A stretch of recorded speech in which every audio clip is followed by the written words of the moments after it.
abeje n'abashomesa babandize kurambuza abagenyi bakuru ebintu birukorerwa ahari Rwanyamuzire Technical Institute. Erizo batwayeka ibabana bakukora bayeka n'ibakukora na daradara munonga nibakwega mu agriculture nibakora imitumba ya gonja nibakora coffee umwani nibakora value addition stuff yogurt nibakora sabuni nibakora wine nibakora ibintu byinshi kiriyo mwaka go kubanza tinkatangiye bwa kabiso obwira bunasityaha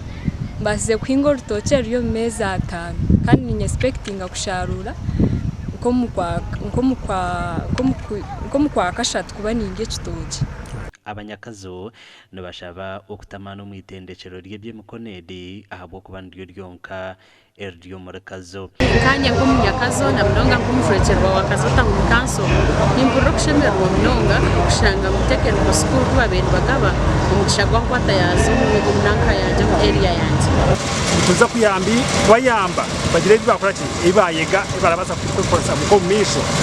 bakaba bana bo murendo mnonga. Robert Chihika ori akachiko ka board kitendekereri nagira ngo namazima government kabanagera batame sente zabo nkabantu ngo biti tendekereri area government obunubwo bwire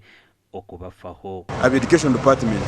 twandika amabara kandi tugahandikira amabara ntabwo nkizobera kunogira ngo abantu bareba bane mukone ebintu bakozere umukono yabo na skills zabo abo kubona twenda ihangere tugira abantu abine skills ninga bine emyoga umuntu owakwereza entaranta narishi skill narishi ikintu cyo kubasa kose mikono yawe naba yakwereza ikintu cyamani cyo kurebera nebyenshomensi ya omusiniya secondary kugaha yo kubanza mpaka yakanabashitamire bigezo to emphasizing ikintu cya skills. Government etertere mu mukono munonga aro complaint twina bashomesa twina materials o principal ho nkorwo rutocho rutombe ho rumu kureboru namane genko muntu n'ubwenge bwe nitwa ba body kugezageza kureba mukorejeje yaba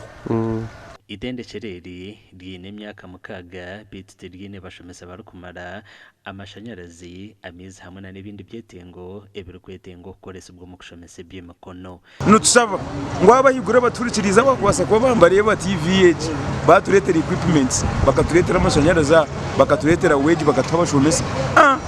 ikirarga amakuru agagasha kwa Richard Nahabwe umurakazo.